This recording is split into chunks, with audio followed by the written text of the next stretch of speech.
Hello and welcome to Relational Leadership Podcast. My name is Leonard Cochran, and as always, I have my co-host, Stephen Otterstrom, with me. Good morning, Stephen. How are you doing today? Good morning, Leonard, and good morning to anyone that's listening. Of course, you may be listening this in the middle of the night or in the afternoon or whenever, but good time of day to Or we you. could do like the Truman Show. Good evening, good afternoon. No, good morning, good evening, good afternoon. I don't know how he said it, but anyhow. It's been a long never time. mind. And the first time I watched the Truman Show, I had been traveling I was coming home from Uruguay. I had just come home from Uruguay, and I had been traveling for 24 hours, and I was in a whole new world. And they said, you got to watch this movie that came out while you were gone. And I fell asleep multiple times during the movie. And when it was done, this was a really weird experience because I just wake up and, the Truman Show has that surreal aspect to it. Yeah. And so I found the movie kind of confusing. I wasn't in the right state of mind for it. And probably never watched it again then. I've heard enough about it that now I've filled in the blanks and I understand the whole concept behind the Truman Show. Well, it's this is not what the podcast is about, but it is, in my own way, it's one of my favorite movies, and there's reasoning behind all that. But we won't get into that today. Then I think I need to watch it again. Well, it's not the most exciting movie. We'll have a Truman Show relational leadership podcast in the future. So keep listening. Well, actually, we could. In its own way, we could, because I like movies that have some kind of a context beyond just what the movie is. It has a deeper meaning. And I did, despite it all, find a deeper meaning to the Truman Show. So it was kind of fun in that regard. But let's go ahead and shift gears. Today, we're going to begin to focus on employee development. And so we'll go ahead and shift gears and talk about that. As we know, when regards to relational leadership, it is all about the relationships. It's about building our teams and having those conversations with our team members. We've covered a lot of that detail in our last couple of podcasts, specifically to what we see relational leadership as being. But again, today we want to dive into employee development and how that plays in. So, Steve, I know you expressed excitement about jumping in here and talking about employee development, and I've got a few stats I'm sure I can throw in here at some point in time. But why don't you get us started with some thoughts on that? Well, fantastic. And I think one way that we can look at this is we can think about it as employee development, which in one way is absolutely correct, but it sometimes misses the business need side of this. And so we can also think about employee development as organizational learning. That whatever happens, whatever your employees learn to do, they'll be able to do for you. Whatever they can't do for you. Mm-hmm. I think I've sometimes heard, as people talk about, I have actually heard this from organizations whose names I will not name, who have said, well, why would I invest money in getting somebody a certificate or helping prepare them for their next job when I have no guarantee that that's going to be with us? Yes. I have very much heard the same type of thing. And oftentimes it's not even really been said, but it's very much been implicit by the behavior of the folks making those decisions, because every department has their little budget. This is what we can allot for personal development or employee development this year. And everyone sort of has their discretion as to how that's spent. And yes, absolutely. So many times I've seen where it's like, if I spend this on you, you might fly the coop on me and we could use this some other way and keep you here or spend it on somebody else, even for that matter. It's a very strange way of looking at things because on one side, it has this aspect of ignorance will keep you with me. That if I can keep you ignorant enough, then I don't have to worry about losing you. But then if that's really the way that you feel, Are you really wanting to have ignorant employees? Are you really wanting to have employees that aren't fully qualified or as qualified as they could be? Even beyond that, Stephen, is the aspect of the team members know there's money out there to be had for development. So why would you withhold it if it's reasonable, that their ask is reasonable? Why would you withhold it from them? Because then it becomes this personal thing, or at least, unfortunately, I always tended to take things a little bit personal like that, because we know the money's there. I feel it's something that I would like to learn. I feel it's something that would help the company. So why don't you as a leader either explain why it would not be helpful to the company, or just go ahead and grant me that development? Now, and of course, I'm talking in a world where we get to actually request it too. So let's clarify that. I recognize sometimes folks don't have that opportunity. I was very blessed to work for a company that we often were allowed to put those requests in. So it was painful when you got that no back and very little explanation, or, gee, it sounds like you're trying to take this training so you can get a promotion. It's like, and is there something wrong with getting a promotion? Well, you know what? It's interesting about this whole thing is that it really comes from, a position of ignorance in what organizational learning will do for your organization, or employee development will do for your employees and for you. The research is out and it's very conclusive. There's not room for any way of looking at this another way. I mean, I suppose there's always another perspective, but the reality is development programs lead to greater retention. Yes. You're much more likely to keep them if you give them opportunities to grow and develop than that they will up and leave and go somewhere else. Now, of course, the moment I say that, we're up against the most challenging type of evidence to refute, and that is the anecdotal evidence. Somebody's going to say, oh, yeah, well, let me tell you about a person that worked at my department, and once we helped them get their certificate, they went and got another job to make more money somewhere else. And I think the first thing I would say to that is they went and got a job with a certificate to work somewhere else because you weren't paying competitively.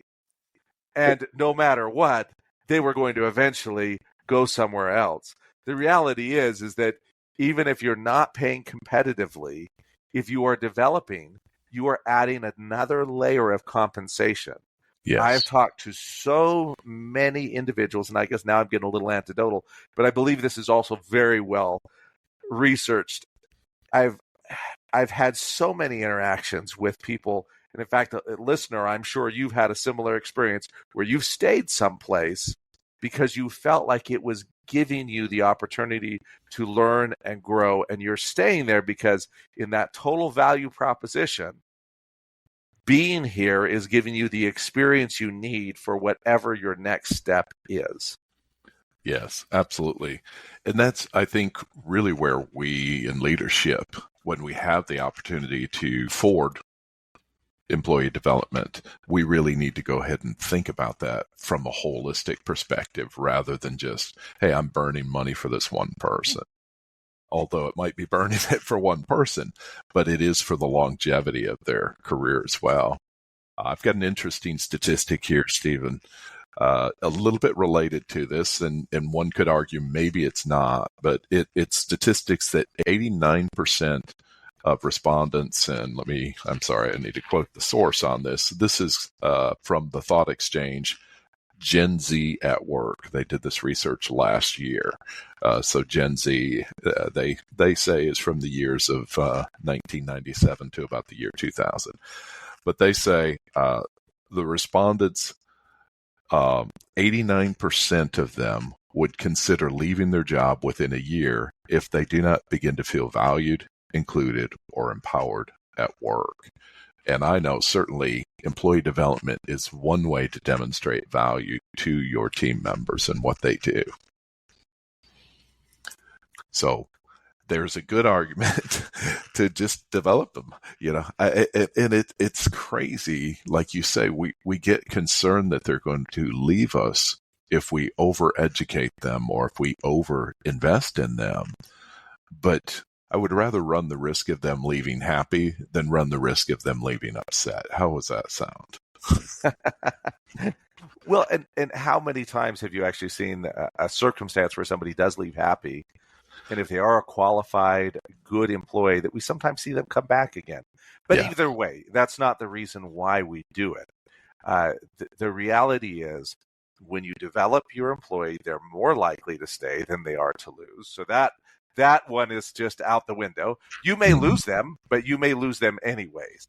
You never get to keep your employees for forever. That's always something that's going to happen. But I did want to bring up, you bring up the cost associated with employee development. And of course, because what I do for a living is you pay me to develop your employees, I want you to think about this from the perspective that there is a cost and you have to pay it and there has to be a budget for it.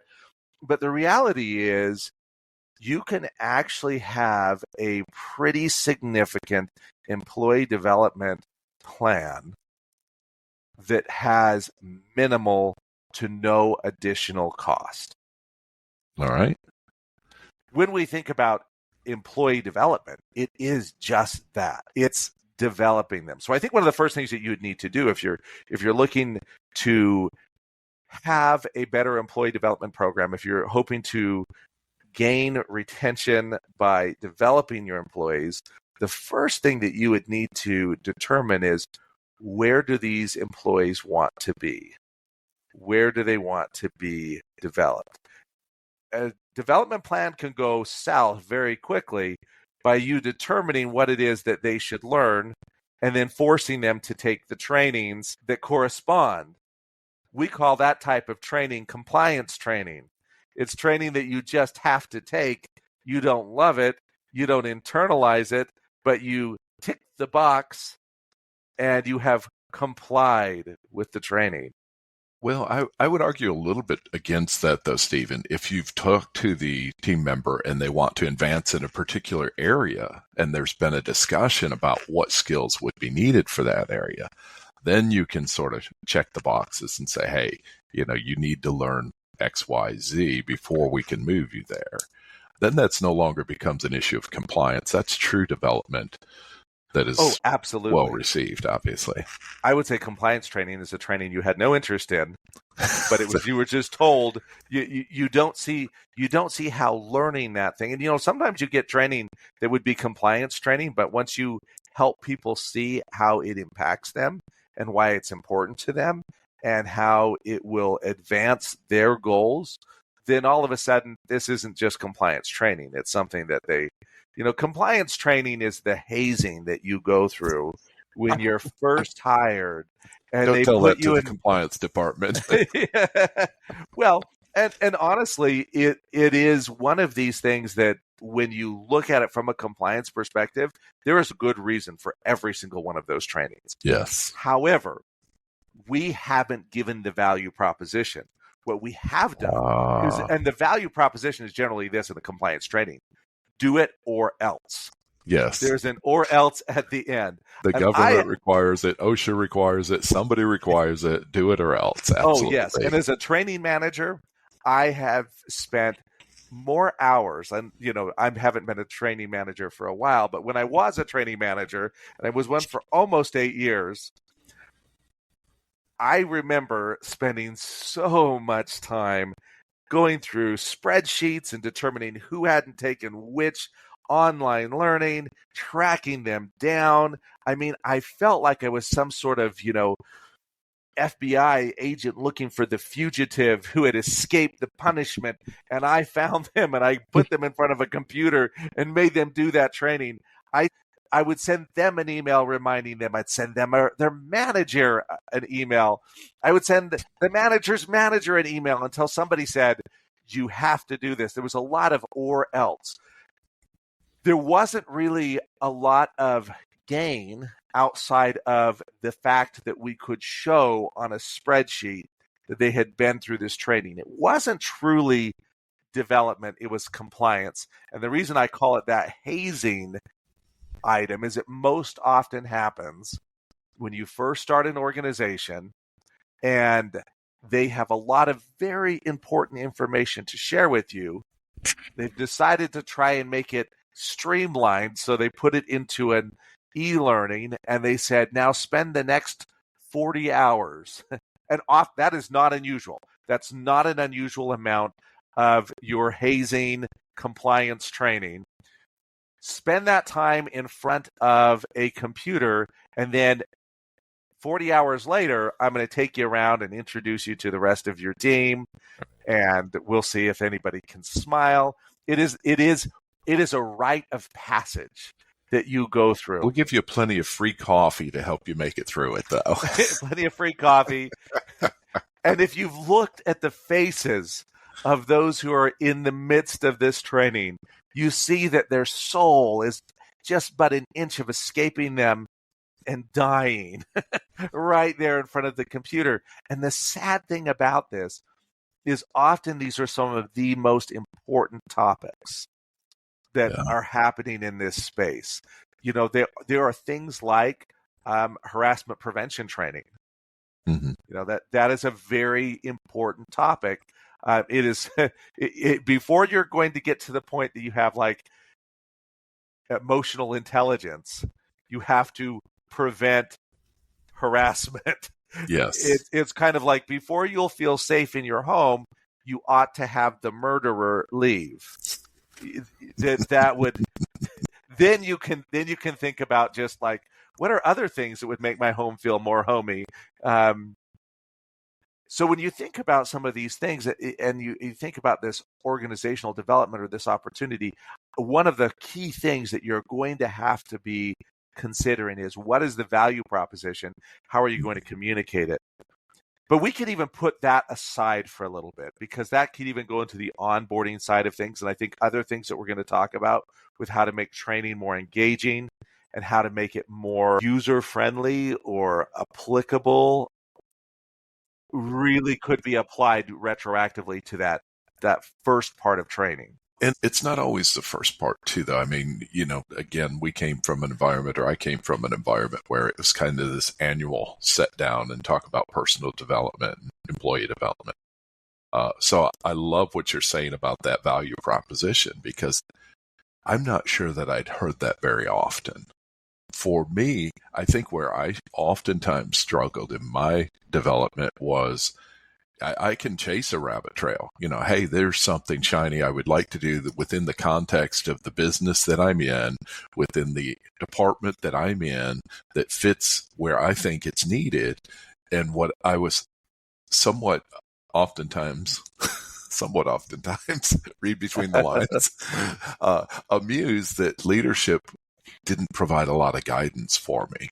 You know, so again, if I'm missing the mark, why don't you point me the direction you see the needs of the company and say, hey, what about these areas here? Would this be an area of opportunity you'd like to develop yourself in?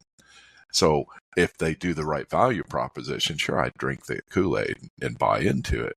But as it is, I'm left to my own devices and trying to pick and choose what I think can grow me personally, but maybe the company doesn't see the value in it.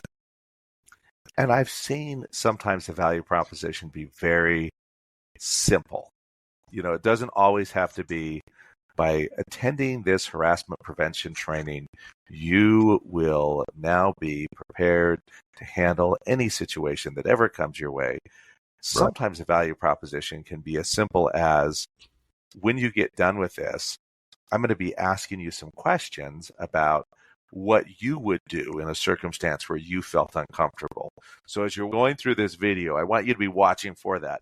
So now the value proposition is as simple as, you will be prepared for the conversation that we're going to have in 1 hour. Now, It may seem like that's not a very big value proposition.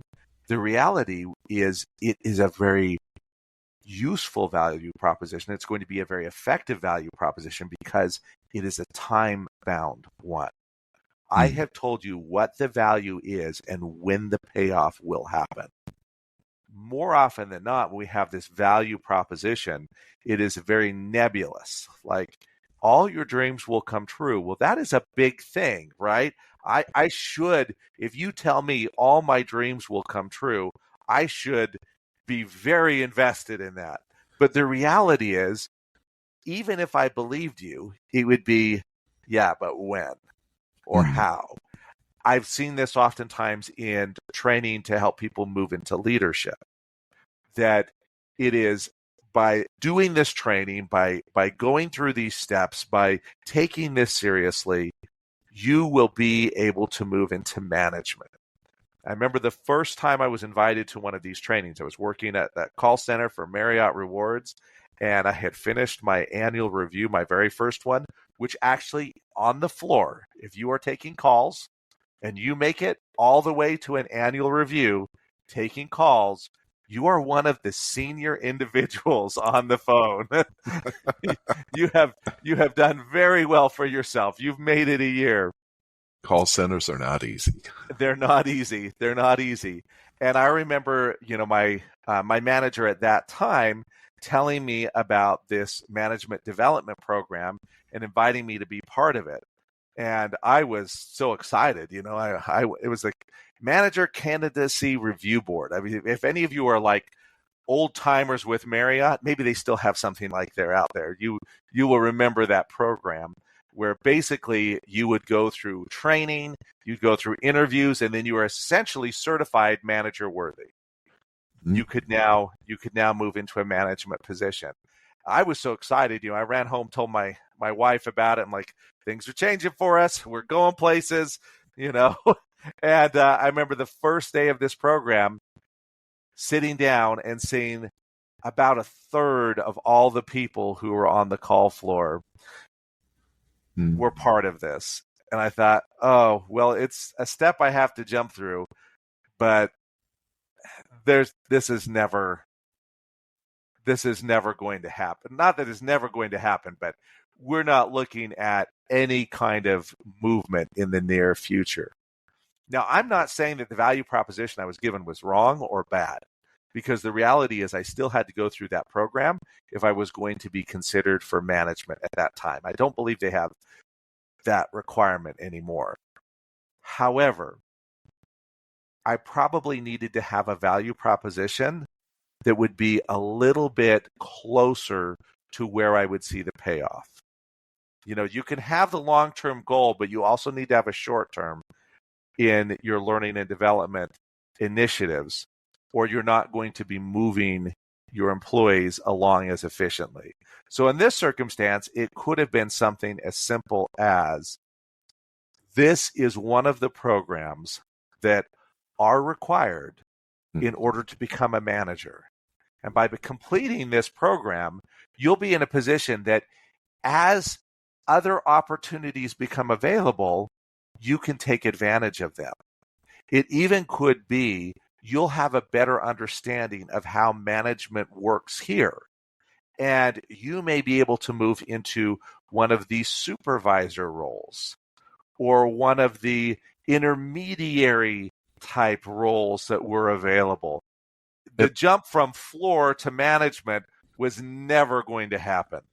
And it might not hurt to say, hey, a lot of people qualify for this, so you'll be one of many candidates here, but here's why, and then add that value proposition. Here's why it's you were important. Just saying.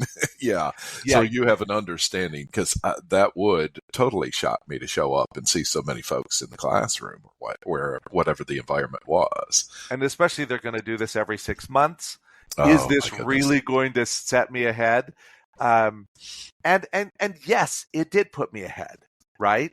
Mm-hmm. But one of the reasons it put me ahead, and could have also been in the value proposition statement, was this is a course that will be taught by many managers throughout the entire center here. This is an opportunity not only to learn new things, but to get your name out there. It's not just about completing the course, but how you complete the course will be an opportunity for you to get your brand, your personal brand, more exposure. That could be a value proposition. We can think about value propositions at many different levels, at many different stages. It isn't that dissimilar for those of you that are instructional designers. You're very familiar with the concept of learning objectives.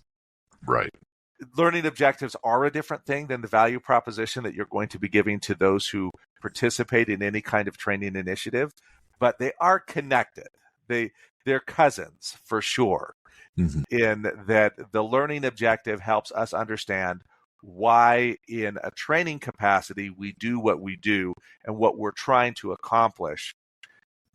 It's a lot. It goes beyond just understanding the structure of an activity, but why we're doing that particular activity. Yeah.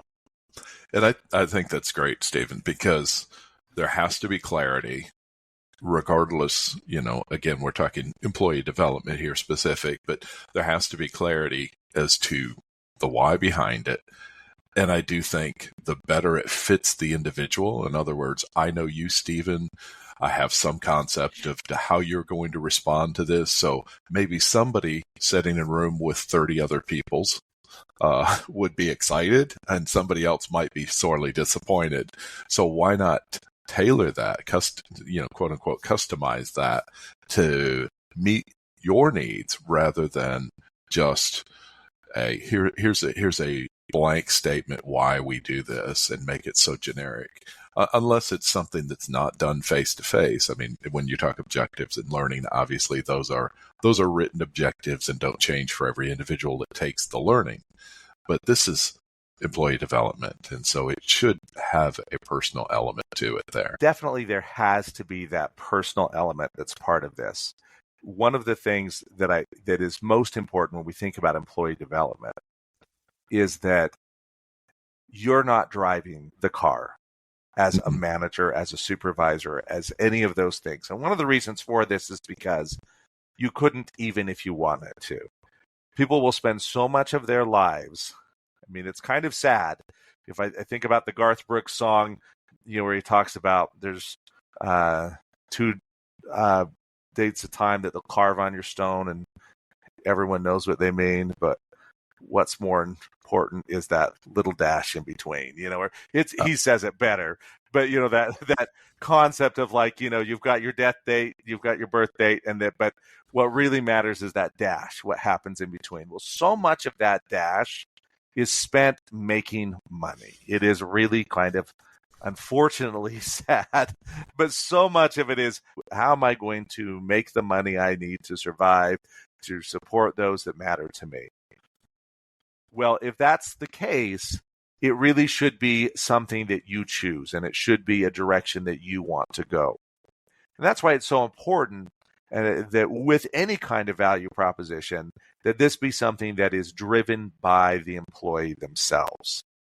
It's driven, but it's also driven with influence. It's driven with mentorship. It's driven with coaching.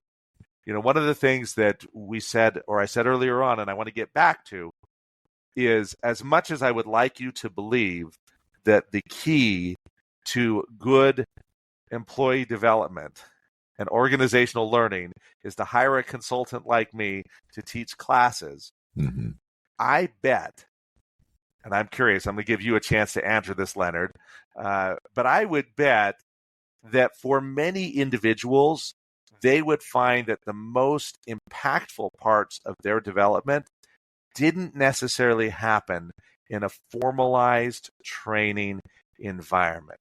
That for many of them, and I'm curious if you've had an experience like this, Leonard, as well, but for many of them, it was through some sort of coaching or mentorship that happened with a manager or supervisor that really helped them find their way and to grow where they needed to grow. What has been your experience, Leonard? Do you have somebody like that? Did you ever have a man? I mean, Leonard, you're so wise. I always kind of imagine you as being your own mentor. Like you just wake up in your morning, like, Leonard, what should I do today? Well, I think you should do this. And you're like, wise, sage advice, Leonard. And you go off and what's been your experience? Have you had somebody like that? I've not had as much guidance as I'd like, Stephen. How's that? um, I really sincerely hadn't. I have certainly had people that have invested in me over the years. Probably the most sage advice I was given was a conversation when one of my leaders sat down with me, and it was our first meeting, as a matter of fact. And as a part of meeting the individual, we were all asked to basically kind of bring your resume, be prepared to talk about past experiences and where you'd like to go and so on. And so that's exactly what I did. Carried my little resume, sat down, had a conversation, and soon found out they expressed that I had a need to go back to school and complete my education, get a bachelor's degree. I'd only had an associate's. So that was that some of that did fall under employee development because the company did accommodate whatever their fees were that they paid for college and so on. But honestly, beyond that, though, it was development from the fact I knew that somebody cared enough to help me maybe kind of course correct, because that wasn't something that I had foreseen in my future, nor was it something I wanted to pursue in my future. And so having that conversation and allowing me to be frank, I responded as well that I pushed back the fact that I was a tad older than the average bear that goes back to school. I was by that point in my 40s. I was working full time. I had children still at home. So I went down the grocery list of reasons why it shouldn't work, but they built their case and kindly, as I might say as well. They built their case kindly and built compellingly as to why I should go ahead and consider that and pursue it. And so I did, and I'm grateful I did. And I've certainly, that person holds a lot of respect for me for having that conversation with me, because it did, in the end, it really did change the trajectory of my future, not only probably for that company, but quite possibly in the future as well. And so that is probably an extreme example of employee development that ultimately doesn't fall under the norms of what is considered normal development. But even some of the simpler things, because that same individual brought me a paperback book one time and said, hey, I thought you might enjoy reading this. And it was a small book on leadership. And they signed their name inside the book and put a little something in there. So what, an $8, $10 paperback book, what is that? But it showed me that individual cared. It was compelling to me because they had taken the time to actually write something in the book. They didn't just hand it to me blindly. They gave a little bit of a context, although it wasn't any kind of a correction or anything like that. Just, hey, I thought you would enjoy this. This could help you in some of your work that you're doing now. And it was a gift. It wasn't a company gift as far as I could tell. It was something personalized. And so it was really impactful in that regard. It's interesting. You talk about your experience that you had, and in that experience, there being those candid conversations, and those candid conversations, which I would classify those as coaching. True. In that True. They probably helped you see, they helped give you the right questions, like, what is it that I really need? Maybe there was hey, you got to go get a college degree, but at the very least, there was that coaching aspect to it, and maybe some mentoring as well. And that had a big impact. But I also found it really interesting how you talked about that you really didn't get a lot of that development. And I think this is, where we come from, the old school, and I hate to say that we're there. We're now the old people in the working world. But when we started, a lot of the development initiatives and programs, they kind of went off of that old perspective of how maybe a martial arts studio would run. That you show up and you're like, I want to learn karate. And they're like, no, And then you have to come back the next day and you say, I want to learn karate. And they say, no. And then the third day they say, all right, you can sweep the floor. And then eventually you get accepted into the dojo and you become a karate master. There was so much this philosophy that it was up to you as an individual to hunt down and gain these development opportunities. And by doing so, they found those who were most worthy. Mm.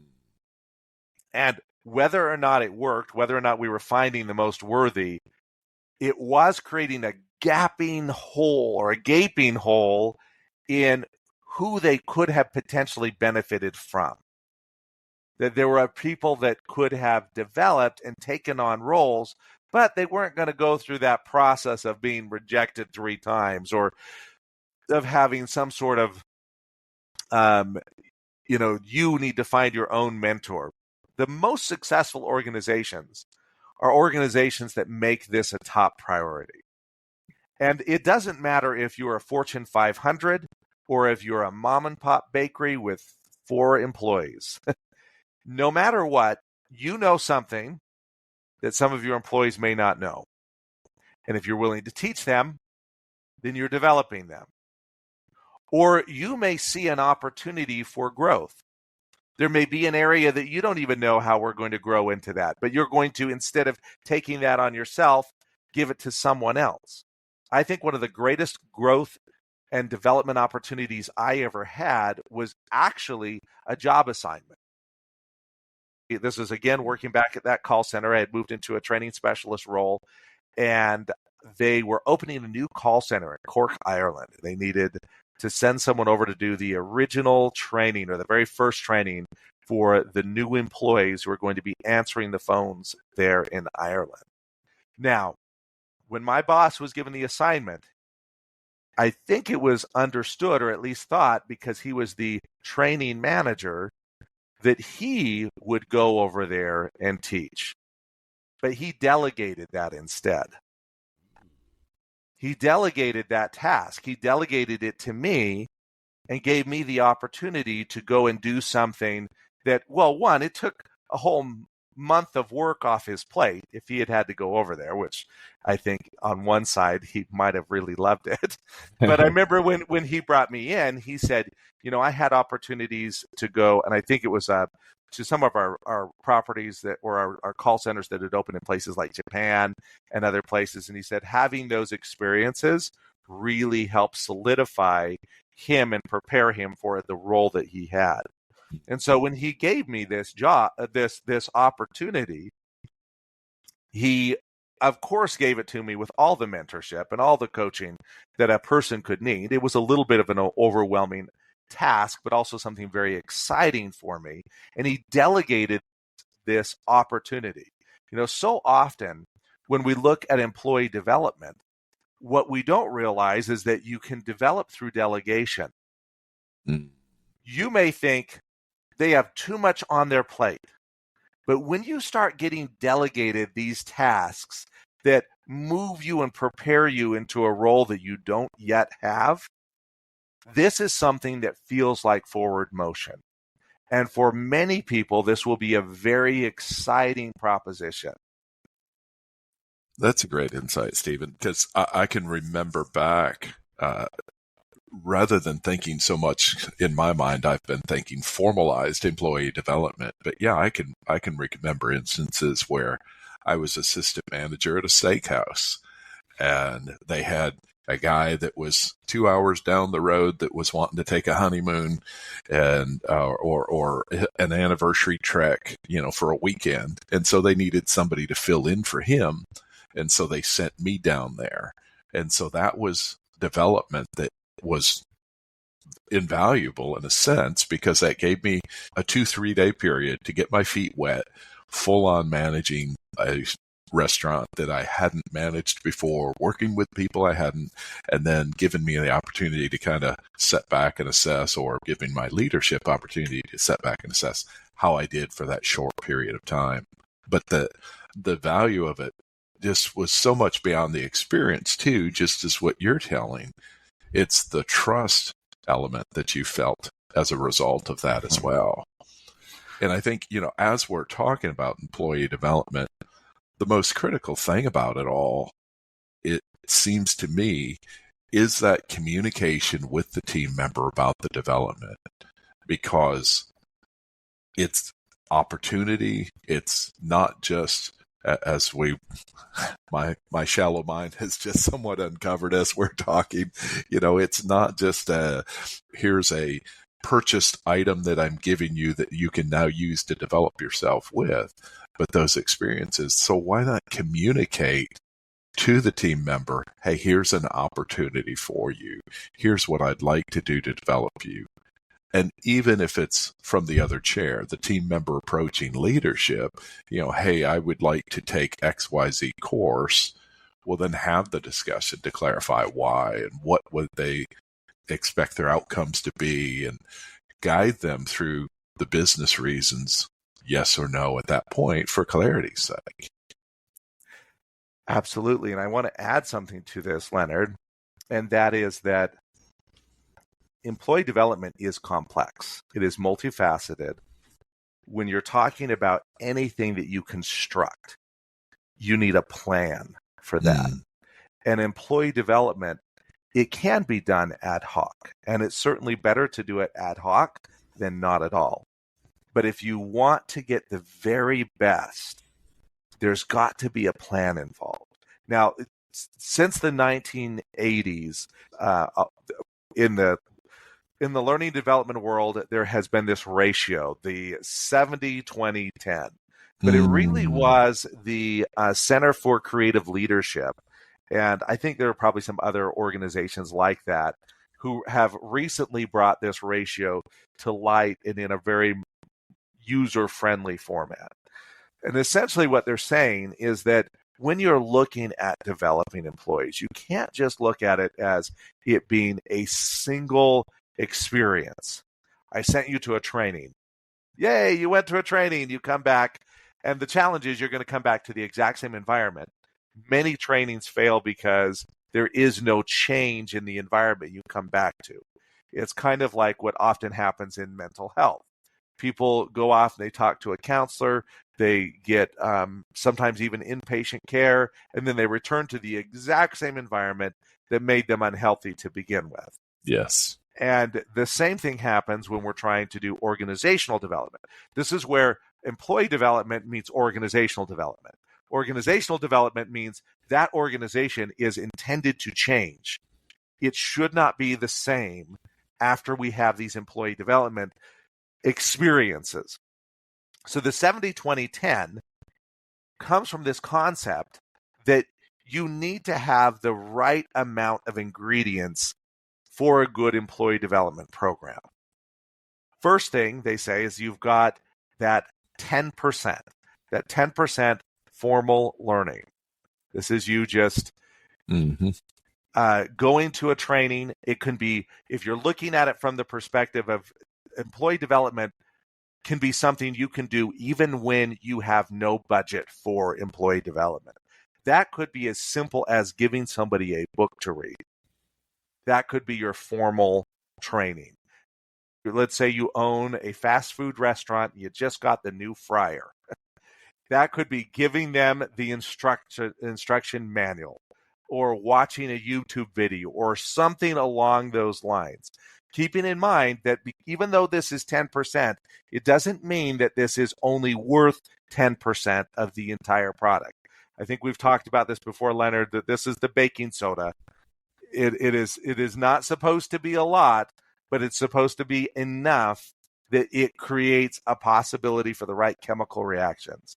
Then you've got your 20%, which is your social learning.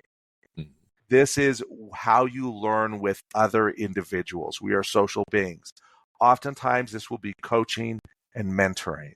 And then your 70% is actually through job assignments. This is that developed through delegation, giving them an opportunity. Now, all three of these should be in line with each other.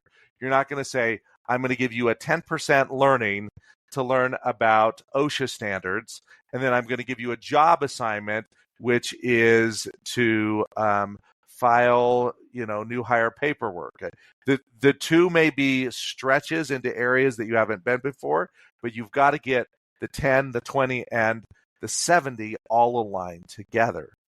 Now, one of the reasons I'm bringing this structure out is because, like I said earlier, employee development and organizational learning, as an even broader subject, is essentially a type of project management. It is complex enough, it is big enough that it is part of its own project. If you think about it, and oftentimes the best organizations are doing this, they're saying create business goals. So, and a business goal is going to be not a task, but it's going to be a result.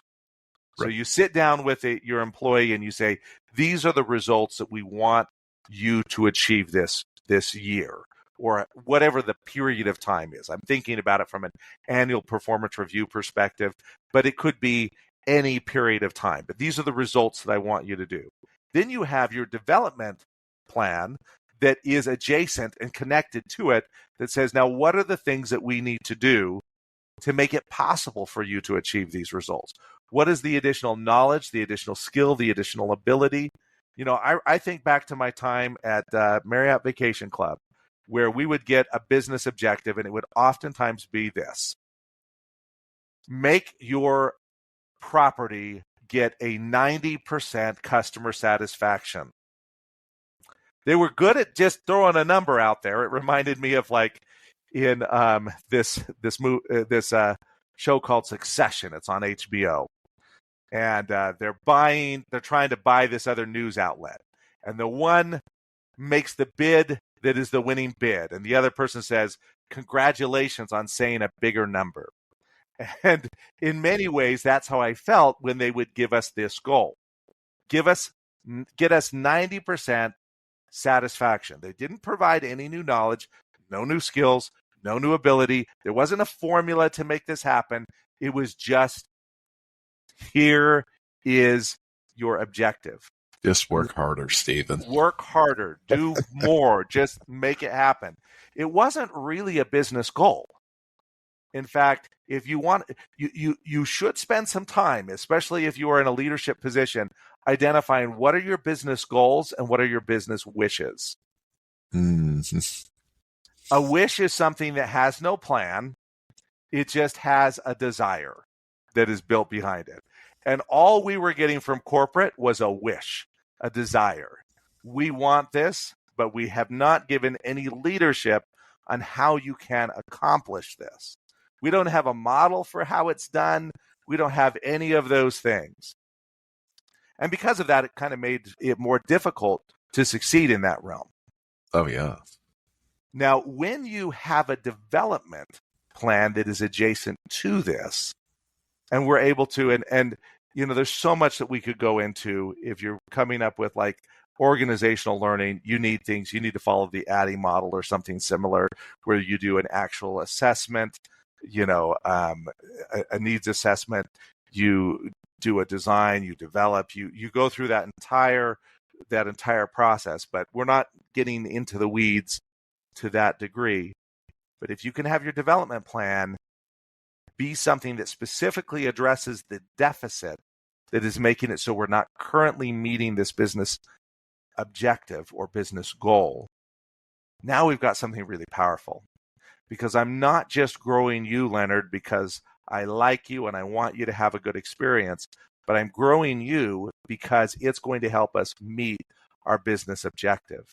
And not only do I now get to meet this business objective that we were looking for, and that's why the case for learning and development is so strong, but I also have the added bonus that I get to retain you because you feel like you are growing here. And in many circumstances, even if I'm not completely competitive on my compensation, you may be likely to stick around just because you feel that personal growth. I'm looking, Stephen, at some statistics here. 79% of respondents, back to this survey from the Thought Exchange about Gen Z, 79% of respondents value having a manager that cares about their personal development as well as their professional development. So how do we incorporate personal development into this whole scheme? Any thoughts on that from your chair? I feel like there has been so much tension in this space of personal versus professional development. Mm-hmm. I have been places where they have said, well, your personal development is your personal development. So what is it you want to do? And you'll get people say, well, I want to run a marathon. I want to, I want to read Pride and Prejudice in French or something. I don't know. I've got these things I want to do, and they have almost identified these personal development things as being different from what the business wants to accomplish. Mm-hmm. The way that we help people accomplish their personal development is through benefits and through making sure we give them time to have the right work-life balance. Mm-hmm. I don't disagree with what's being said there. I just don't believe that the proper role of an organization is to get so involved in my personal life that now my manager is rating me on whether I achieved my personal goal of going to the gym 3 times a week. This is where I start to feel like that work-life balance has just kind of been skewed a little bit. But by giving me and by making sure that, and this is where, we've talked about this from a leadership perspective, when a leader gets to know who their employees are, they can provide support without having to actually monitor and track and coach on things that really land in my own personal life. And I don't necessarily need someone from my work there helping me. I think it's interesting that we feel like personal development is somehow something, it has to be something different than business development. Yeah. I think about in my life and the opportunities that I've had to grow in my career. I only have grown best when I have a legitimate interest in that area. Mm-hmm. And if I have that, then it is personal development. And it's also the business development as well.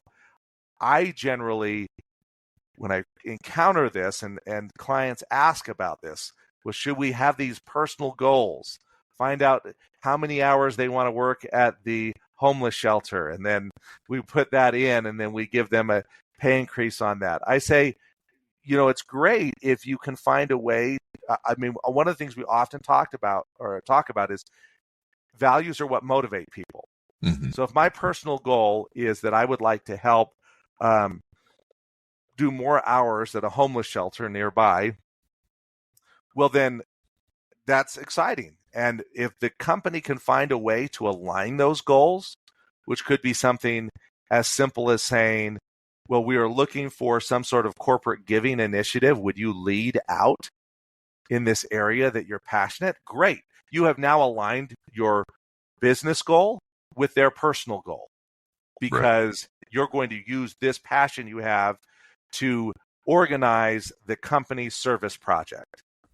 You're going to be the one that gets the t-shirts and gets all of those things and gets everyone down there, and maybe have them enjoy it enough that they come back and they do service there again and again and again. But if I cannot find a way that I can connect that personal goal to something that the business needs, then I believe it's probably not the place that I should get involved. There probably is something that is close enough related that I could make that the item that we work on. I mean, one of the things that often comes up is when we're looking at development plans, and especially because this often fits within a yearly review process, is, well, what about having them do things that they don't like to do? Well, the development plan is not a list of all the things you're going to be doing for an entire year. Right. The development plan is choosing a very narrow area that you're going to focus on. So it means there are hundreds, there are thousands of things you could potentially focus on. You're picking those that are the most important to you and to the organization. So there is something that for my personal development will line up with the organization. Right. There's no reason to pick our focus, our hyper focus on an area where there is a misalignment. And I like what you say too about just simply being a support, right? If it's something that just is not a fit for the needs of the company, then we can be supportive of those individuals that want to run that marathon. We can, bring them some Gatorade, whatever, somehow be a support. Perhaps. Yeah. But, yeah. But if we're trying to do that with all, 3,000 employees and okay, absolutely. you're running the marathon, so we're going to now do this. And I use that as an example, but how do we do the one where they say, well, I would like to really lead more Dungeons and Dragons tournaments. I mean, that could be a huge thing if you work at a comic book store. That could be like, well, yes, absolutely, because that's how we're going to get people in, and you're going to be the lead of these. But if I work at Thiokol, maybe that's not the item, unless there's, I found that you can find really creative ways to oftentimes bring people's passions into work. It could be that you start some sort of, affinity group or some type of group of like-minded individuals that want to play Dungeons and Dragons. And I'm not trying to poo-poo that idea, but what I am saying is that may not be the best area of alignment. There may be some other personal goal that they have that would align better with what the organization has, and that should be where your focus should be. There are so many things you could focus on. Work where you're going to get the most return on your investment first, and then work your way back. Yeah, and I think that's ultimately that is the importance of going back to that conversation. If somebody is misaligned, we have enough relationship, we have enough conversations with them that we can help correct that alignment in a nice way. Because to your point, in the end, it is a business or it's an organization trying to accomplish something, whether it's a for-profit or nonprofit. And so the objectives ultimately need to be pointing to those larger objectives of the business or the organization. And personal development is wonderful. It's great. I would even say critical, if we want to use that word, so long as it's benefiting the company in some way, shape, or fashion. So maybe it is, to your point, just a simple, hey, we have a chess club that meets at lunchtime. Playing chess is not helping the company at all, but having that relaxation during lunchtime might be a benefit. Potentially. So it becomes a matter of just simply having those conversations and being aware. And I think if you're going to have the conversation, I think one of the important questions to ask when they say, well, this is what I would like to do. My personal development is I want to lead more Dungeons and Dragons tournaments. Mm-hmm. Okay, well, that sounds really interesting. Tell me what you like about this. I mean, give people a chance to talk, give them a chance to explain, and then say, well, can you help me see ways that this could be aligned with our business objectives? You will be surprised how often they do know a way that it aligns. Mm-hmm. It may be that they say, well, actually, what we've discovered is that so many of our new hires actually really like this as well. And it could be a way of filling our gaps in employment because I can run these tournaments and I can give out business cards. I don't know. I'm making things up. Right. But what I can tell you is that when you give people time to explain why they want to grow in that area, and then you give them an opportunity to try and share with you how this would have a positive impact on the business objectives, you might find some very creative ways that it could impact that go well beyond what you would have initially thought. And you might also find them say, well, I don't really know how this would apply. Well, let's think of something else then. It's, let's move into another area where your development and our development can be aligned with one another. Yeah, the sad truth is and remains the organization isn't there to serve 100% of the needs of all the team members. It serves a function, and it has its place, but it cannot meet all the needs of the team members. So there are limitations there. Well, and I think also you look at it from the perspective, the organization can't do very much at all to meet the individual needs. But the manager can. Yeah. You know, as you get closer to where the individual is, that's where you get a lot more opportunity. I remember, again, so many of my stories come from the call center, but I remember one time going into the IT room to get help. And when I went in there, I looked around, I saw everyone was playing like a game. They were all playing Call of Duty with each other. And they did this just periodically. It wasn't like they would just take their breaks all together and they would play Call of Duty, and they loved it. And it also helped them understand how they could network different things together, I suppose. I don't know. They were well beyond that. But it was something that was providing a benefit to them as a team. And maybe setting something up like that on a team level and saying, you're going to manage these Call of Duty things. What we wouldn't want is their goal to be, and I'm going to achieve this level in Call of Duty. Yeah. That's not going to align with the business goal. There's not going to be a point that makes sense. So true. So true. Well, Stephen, I think we are nearing the end of our podcast. One of the things that we do want to keep in mind, of course, I think employee development is critical, obviously. We see, just as you pointed out, the statistics are there that team members enjoy being valued, and development is one of those areas we can easily show. And we do need to take the time to personalize them. They may well be, hey, I've got 50 people and they're all going to have that same development, but at least if I can try and personalize it in a way, and I think the value statement that you talk about is the most powerful way we can do that. So let's take the time to make it meaningful to them as well as meaningful to the business. And even if it's just a simpler value proposition, hey, this is a requirement. We're going to do this. This is why. Make it simple. It doesn't have to be overcomplicated. Any last thoughts from you, Stephen? Well, just one final thought. And I know I said this briefly, and I just want to say it briefly again, because there's this whole other world out there. Employee development is project management. It is complex. It has a lot of moving pieces to it. And it should be addressed from that perspective, that you are trying to give somebody a skill or an ability that they didn't have prior. That takes a lot of work. But it also has a really big payout in the end.